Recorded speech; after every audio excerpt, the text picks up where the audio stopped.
కుక్కల కన్నా దారుణంగా చూస్తుంది. కుక్కలకి ఇచ్చే వాల్యూ కూడా మాకు ఇస్తలేదు సార్. వాడితో ఎంత క్లోజ్ అయితే మాకు కూడా అంత లేదు సార్.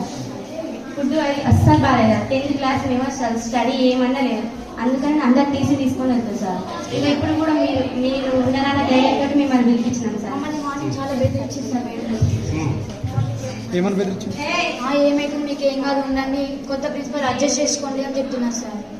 స్టడీ బాగాలే, కర్రీల ఇది పురుగులు వచ్చిన ఒక రోజు అయితే బోండాలు చిన్న చిన్న ఉన్నాయి బోండాలు. ఒక అక్కకైతే పెరుగు చట్నీ చేసిండు, అందులో అయితే ఇంతలా పురుగు వచ్చింది.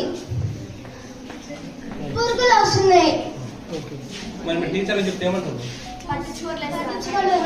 చూసాంలే. మేము 10th వాళ్ళకైతే ఇంతవరకు మొన్న ఫిజిక్స్ ఇంగ్లీష్ వచ్చి ఇంగ్లీష్ మేడంకి ఎస్టర్డేకి టుడేకి టుమారోకి తేడా తెలియదు సార్. మళ్ళీ మ్యాథ్స్ మేడం మాకు ఫస్ట్ నుంచి చెప్తారు, ఒక్క ముక్క కూడా ఎవరికి అర్థం కావట్లేదు. చెప్పాలంటే ఏంటి చెప్తే కూడా అసలు ఏం అర్థం కావట్లేదు సార్. చెప్తే ఏమంటారు చూద్దాం.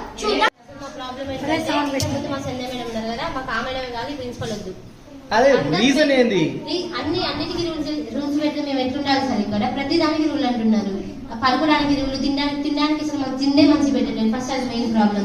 నెక్స్ట్ ఎక్కడ పడితే అక్కడ మమ్మల్ని ఏమైనా కనీసం ఎవరైనా సరే గుడ్ మార్నింగ్ చెప్తే గుడ్ మార్నింగ్ చెప్పాలి కదా. షటిల్ ఇట్లా మంచిగా అది ఏదో ఒకటి చూసి మమ్మల్ని తిట్టడం తప్పించి ఇంగ్లీష్ లో తిట్టడం. ఫస్ట్ వచ్చిన రోజైతే మనకి చాలా దూరంగా తిట్టినారు సార్. అసలు ఏంటమ్మా ఇదేనా మీకు చేసేది అని ప్రతిదానికి తిట్టడమే. బ్రెయిన్ లేదా మీకు, లివింగ్ డెడ్ బాడీస్ మీరు అని అన్నిటికీ తిట్టనే ఉంటారు.